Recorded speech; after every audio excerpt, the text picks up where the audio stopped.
Welcome to Empowered Returns, a show that surfaces forward-thinking real estate advice that investors and developers need to help them invest smarter and build better. Hey, hello, and welcome to another episode of Empowered Returns. I'm your host, P.T. Weinberg, founding partner at Charlesgate, and I have the pleasure of being joined today by Mike Procopio, the CEO of the Procopio Companies. We are down Mike DeMella today, so just Mike and I, and excited to get going here. Mike, thanks for joining us. Yeah, it's awesome to be on. Yeah, appreciate you taking the time to do it. So let's just start. Why don't you just kind of give a quick overview of the Procopio Company's history, when you came on board, and kind of your current role? Yeah, so we're a family enterprise, obviously. My grandfather started the company in 1950, so I'm third generation of ownership. I'm actually the fourth generation to work in the business.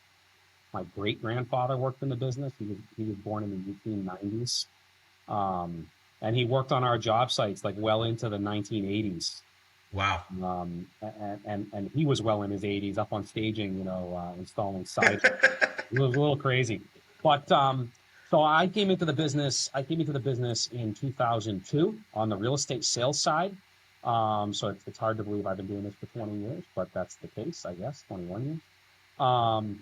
And then in 2005, the business transitioned to Gen 2, which was my dad and my uncle. Greg and I and Mark, my brothers, bought the business in 2016. And really, we facilitated a transition from large-scale single-family development, real estate brokerage, and site work construction to multifamily development, institutional-sized deals, still do site work, still do construction management, and really began to scale the business to what it's become known for today, from like a really hyper-local construction company. That's what we were known for. Yeah. To really kind of a regional, and now expanding into some other national markets, institutional developer.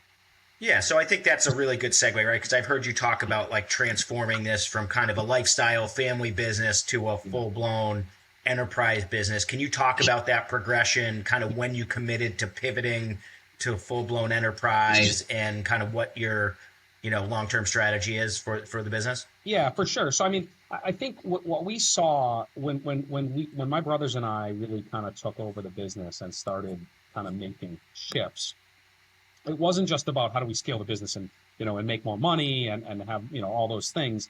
It was really, we want to scale the business, we want to grow the business, but critical to that is that we want to have a business, right? I think a lot of times you lose sight of this. For years it was run, and it's a perfectly acceptable way to run a business, run as a lifestyle business, right? Yeah, totally. Yep. You know how it goes with small businesses. The owners are shoving all their expenses through the business, and the business is paying the bills, and they lead a comfortable life.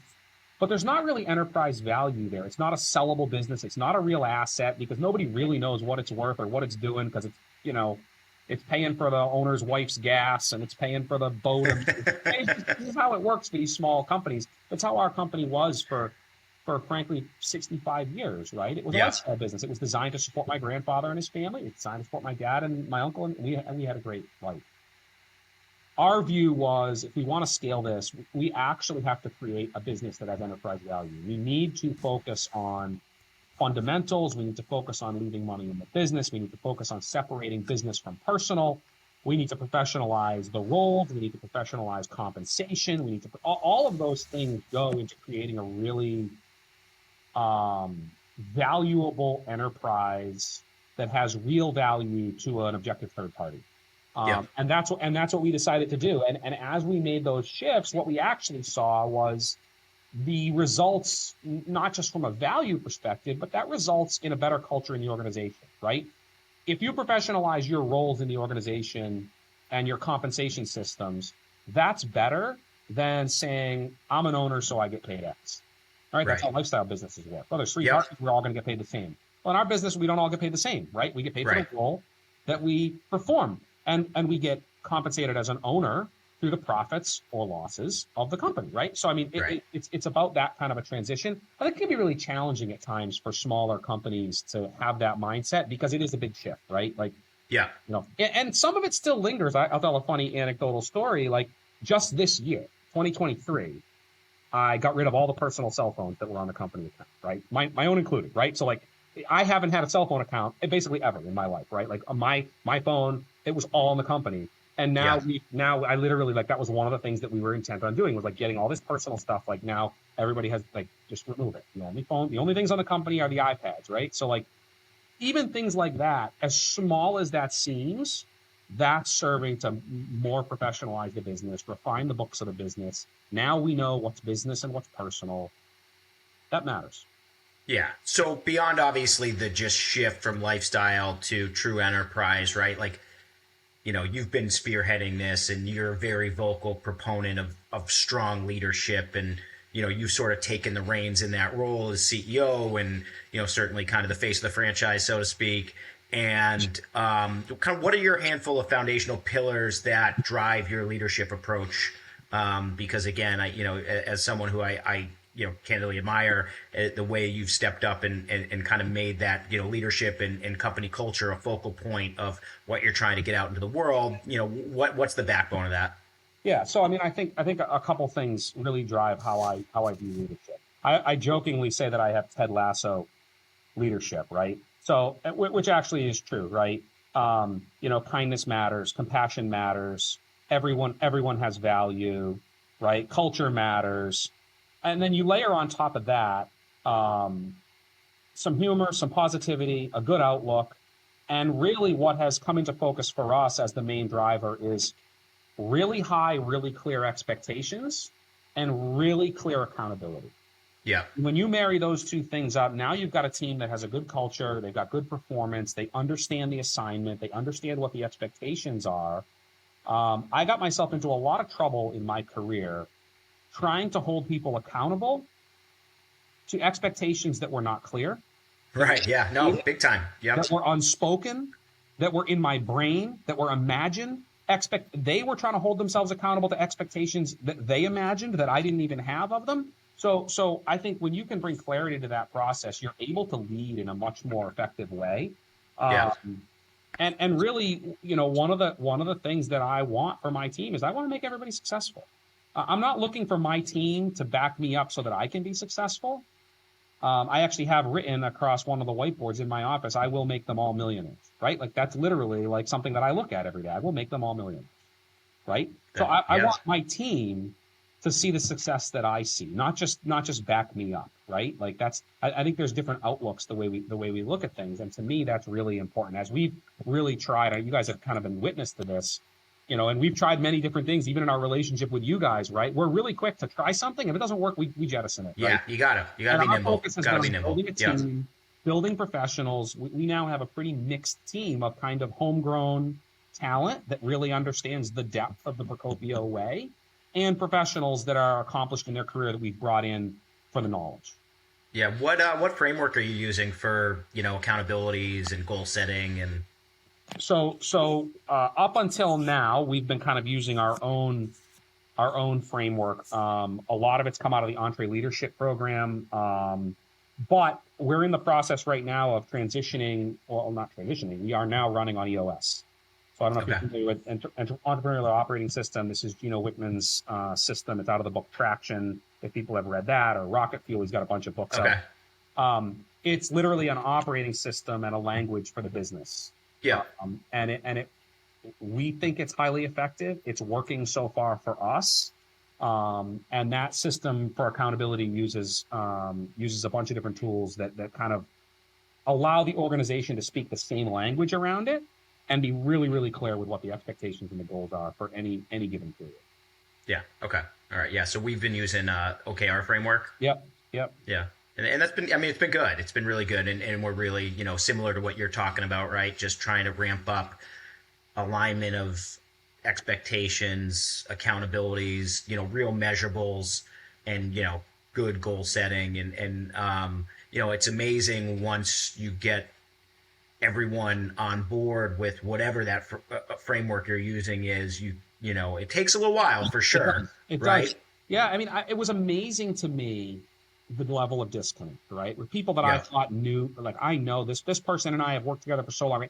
So one of the first things I did was I had these accountability meetings, and I would say, all right, we're going to set expectations. Here's how we're going to do it. I want you to take this and write on the whiteboard every expectation that you think I have of you. What are the expectations for your role? And we write this list, right? say 10 things, 12 things, right? These broad level expectations. And then I would say, now give me the pen, and I would write my list of the expectations. And what it exposed was the list didn't match. Right. Yeah. Right. Yeah. So there's a whole bunch of stuff that was just made up on there. And I would have to look at them and be like, I don't expect that out of you. Cross that off. Right. Like, that's not one of my expectations. And then there was things that it was like, how are we functioning in the job? And you actually don't know that I expect this of you. This is a core expectation of mine. Right. And what it yields is at the end of that meeting, you had one list, right, of the combined expectations. These are the total expectations. You're able to then sit down and say, is this too many? Am I overloading this person? Is there any lack of clarity? Do you understand? Is every single one of these understood as we've discussed every single one of them? And then a commitment kind of to each other that there's no unspoken expectations or imagined expectations. And then you're able to move forward. Now, after that meeting, I have no problem holding someone accountable, bluntly.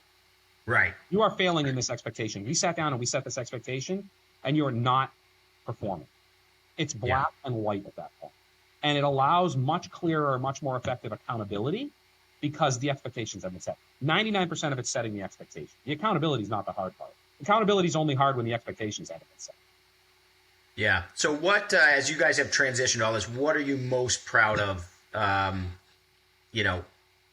about your team at Procopio as you guys have transitioned, from a small business, lifestyle business to, a significant, enterprise organization that's, continuing to grow at a pretty rapid pace? I could not be more proud of the team members that we have in place. The amount of personal growth that they have undertaken and undergone to grow with us through this is astounding. The level of, like, you take some of our field teams, we have homegrown superintendents. They've never worked for any other company as a superintendent, right? They grew up on our construction projects. They came out of our carpentry crews, became superintendents for us, are running, 50, 60, $70 million multifamily jobs successfully and winning superintendent of the year from the Prism Awards, right? I'm so proud of those guys, right? Like that's a story that could be seen across the whole team, right? They're an incredible group of people, and I am more convinced than ever that organizations rise and fall on their people, right? The importance, no doubt, and the culture, the importance of HR, as that quote unquote umbrella, the whole HR umbrella of culture and people and kind of how you steward your human resources. I am more convinced than ever that most businesses get this wrong. Yeah. And it is it is the foundational piece of the growth. No doubt. And that's actually kind of a cool segue maybe. So let's get into like some more real estate specific discussion. Let's talk about some of your projects, kind of talk about where you guys started as a company from the development side and how you evolved into the types of projects that you're currently up to. Yeah, so when we were a core construction company, we were mostly doing single family houses. They were upper middle market single family houses. That's what we were known for. Saugus, Peabody, Danvers, that Linfield, that neck of the woods, right? So kind of inner suburbs. They were move up markets. It was people that had started in Everett and Chelsea and Revere and Malden, and they wanted to kind of move up as they, we built a lot for business owners and doctors and lawyers and kind of that upper middle class house, right? In today's dollars, if we were still building the product we were building in today's dollars, they were kind of, 1.6 to $2 million homes, right? Like, okay. So it wasn't your starter homes, but I wasn't building homes for billionaires, right? Right. I was just building homes for kind of successful middle-class folks. We were building large scale. So we were building subdivisions of 20, 30, 40, 50, 60, 70 homes, 100 homes, which in this part of the world is big, right? Subdivisions here are small. Most subdivisions here are like 6 homes, 8 homes, 10 homes. So when you talk about doing a subdivision of, 70 homes that are that size, right, all 4,000 square foot, that's a lot of houses. That's what we were doing. And really, bluntly, we weren't making any money.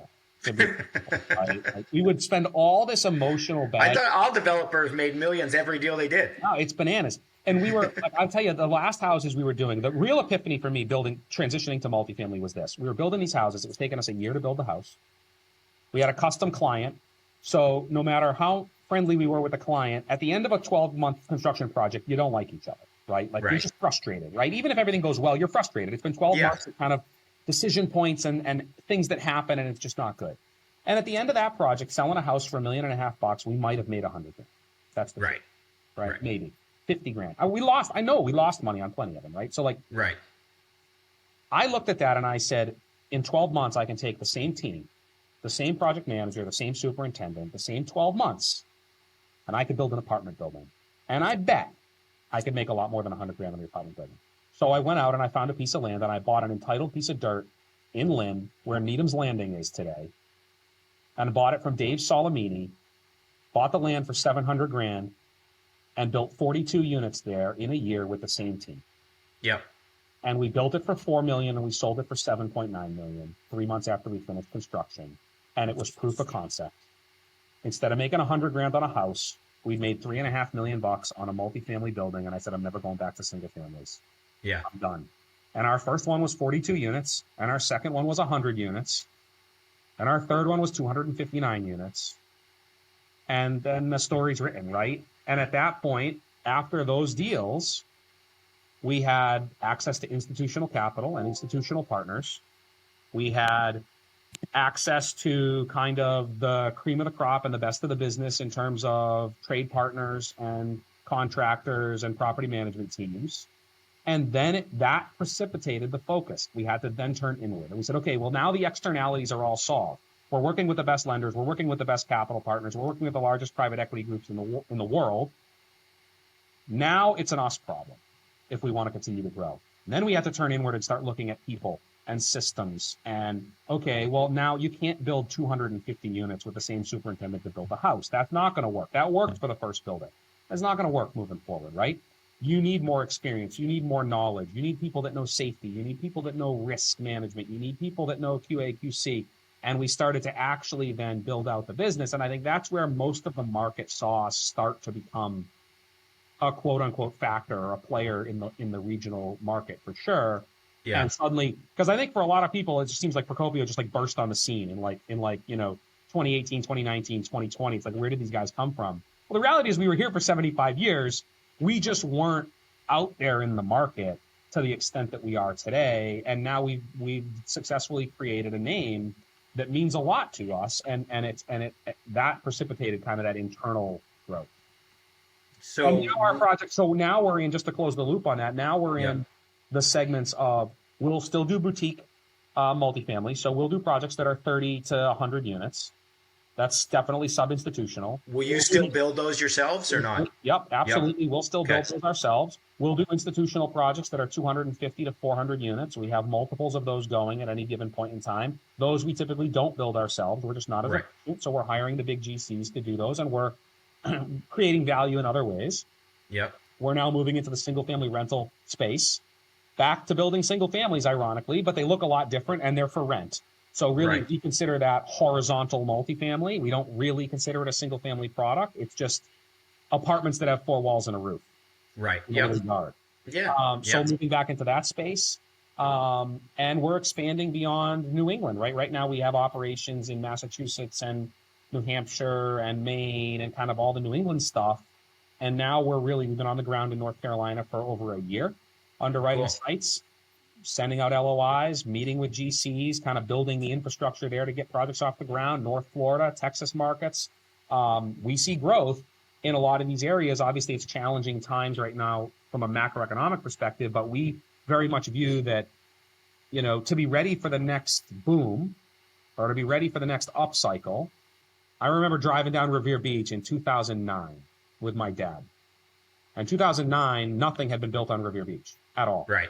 And you could have bought every single piece of land on Revere Beach combined. All of them you could have bought for 10 or 15 million bucks. Right? Today, they were all like $1 million each. People wanted. Right. Yeah. Today, those parcels individually sell for $20 to $30 million a piece. And everybody knows what's happened with Revere Beach. That has always been a very distinct marker in my history in business. And I promised myself I would never be in that position again, where I knew there was value there and did not have the liquidity to buy even one of those pieces of land. Right. And now I think we're entering very similar times from a land perspective. I think land's going to start to get really clipped. It's the last piece of the puzzle. And there's going to be tremendous opportunity out there because of failed projects for people to position themselves very well for what I think is going to be an incredible bull run in 25, 26, 27, 28. Yeah. So let's talk about that like a little bit deeper with your comment on I'd love to just get your quick synopsis on the overall macroeconomic climate, what you just alluded to as far as, down cycle versus where you see things swinging back the other way. And obviously, in conjunction with all of that, your strategic decision to start expanding your geographic horizon and how that decision correlated to our market, our local market sort of development status, if you will. Yeah. Right. So I think from a macro perspective, obviously it's really challenging times, right? Interest rates have expanded 600 basis points. That's really challenging to get deals done, right? I mean, you take the direct impact from that on a development pro forma, never mind carry costs. Our interest reserve for our Haverhill project that we're doing went from $4 million to $8 million.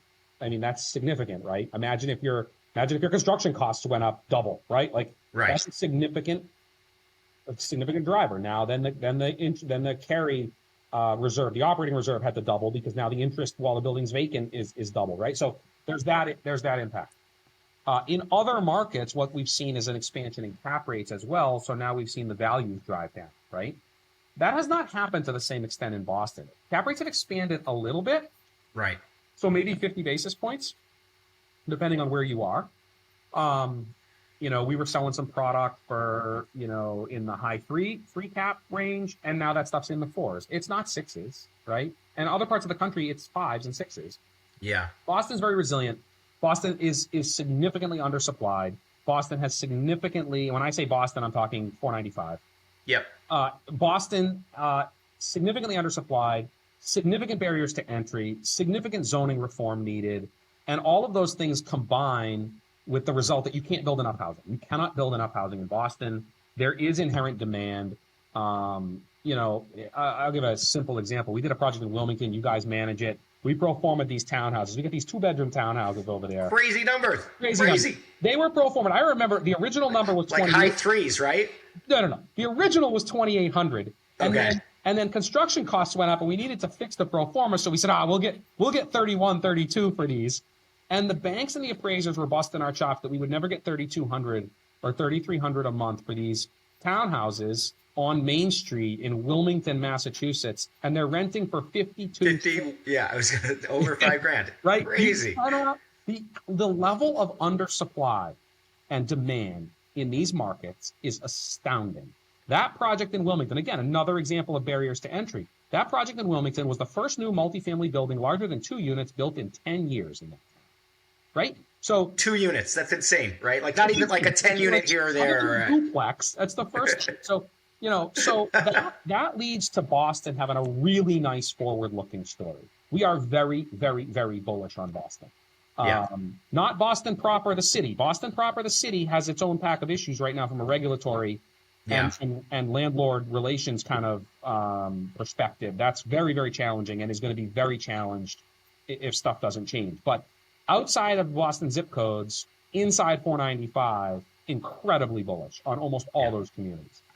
I think when you start to tie that story into how we look at other markets and market expansion, we start to look, what we really started to do is say, okay, what can be another Boston for us? We're not a developer that's going to go into a market and build one building. We can't sustain that, right? I'm not going to put boots on the ground, build one building in Dallas, Texas, and have to fly back and forth to Dallas every other week, right? Like that's just not going to work. So we said, okay, what's a market where we could see ourselves building 10 deals? Building 2 deals at a time, 3 deals at a time, owning 10 deals there, right? What's a market that has economic drivers like Boston? And the first market we looked at was Raleigh. Well, not the first one. Yeah. The first one we settled on was Raleigh, North Carolina. If you look at the research triangle, it looks and acts like Boston. Meds, eds, life science, and technology. Those are the drivers in Raleigh. What are the drivers in Boston? Eds, meds, life science, technology. Add in a little bit of defense contracting. They're nearly identical markets. Look at the people base in Boston. Significant inflows from the Northeast, right?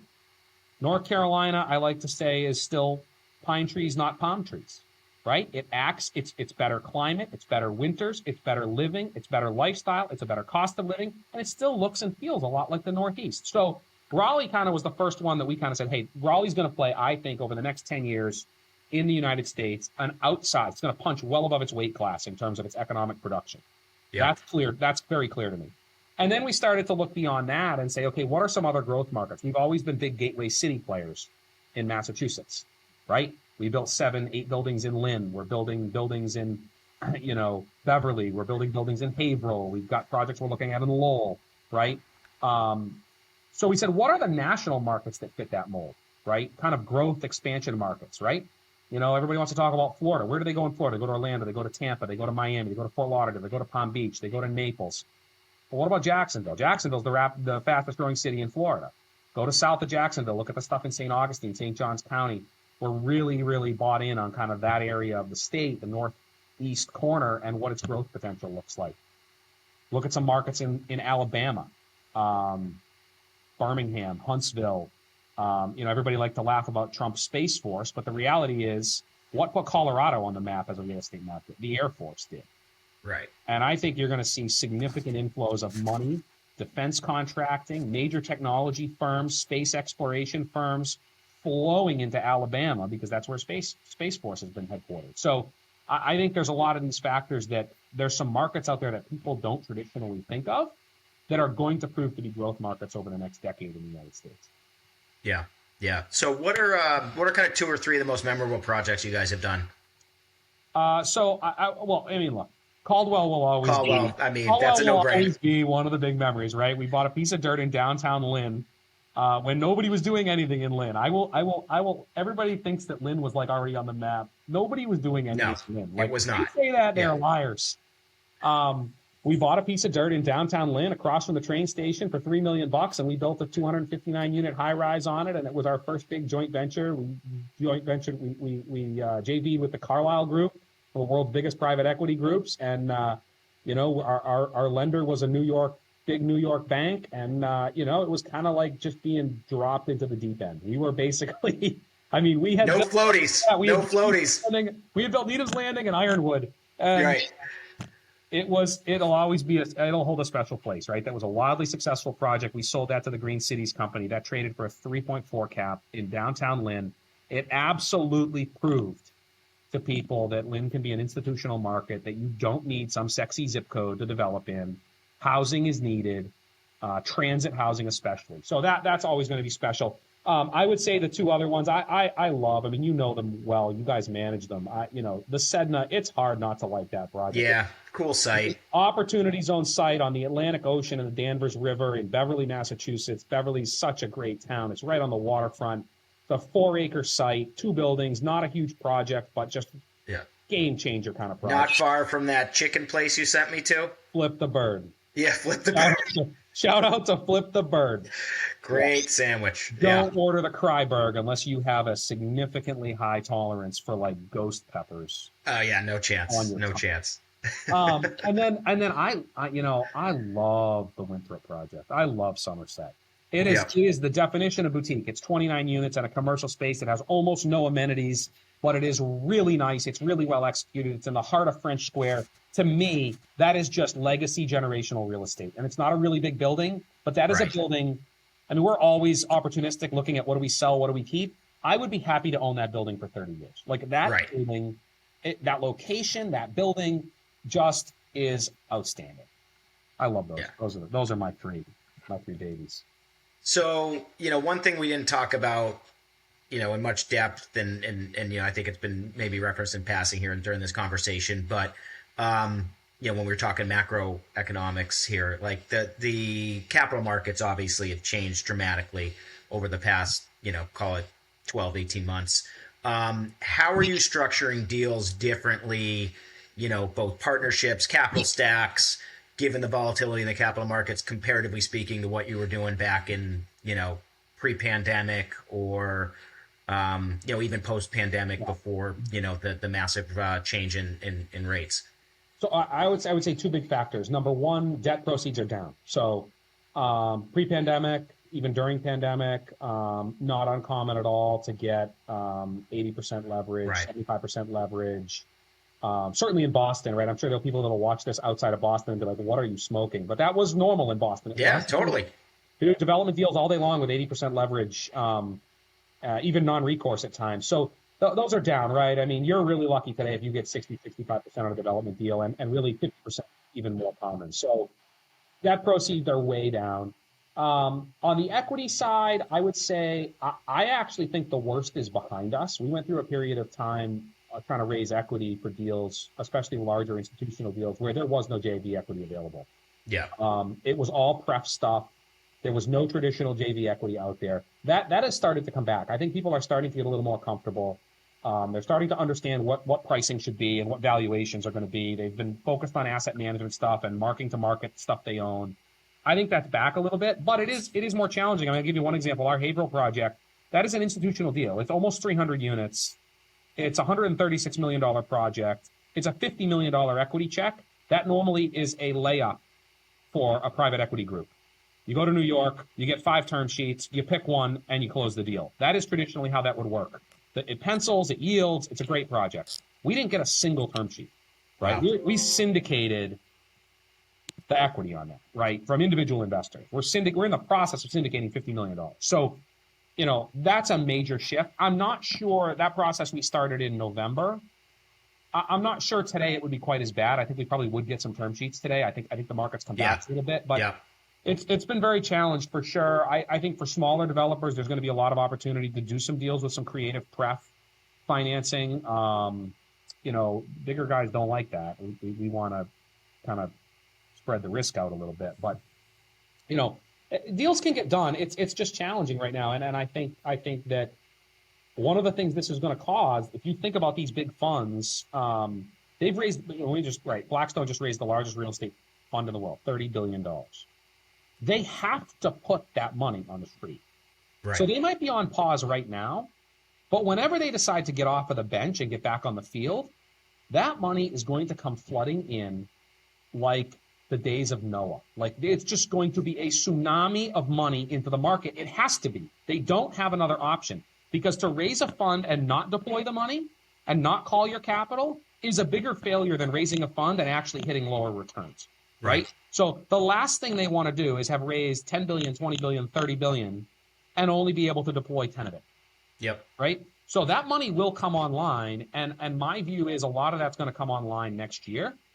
And for the guys that can position themselves right now, take some wins, hoard some cash, shore up the balance sheet today, be a really, really, really good position going into 24 and 25 to be able to grab the deals that are going to be selling in 28 and 29 into a further supply constrained market.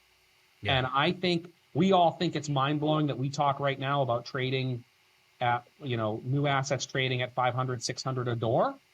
I don't think it's a stretch at all for us to be talking in 5 years about assets trading for 1.2 million a door. Yeah. Yeah. No, I don't disagree with you.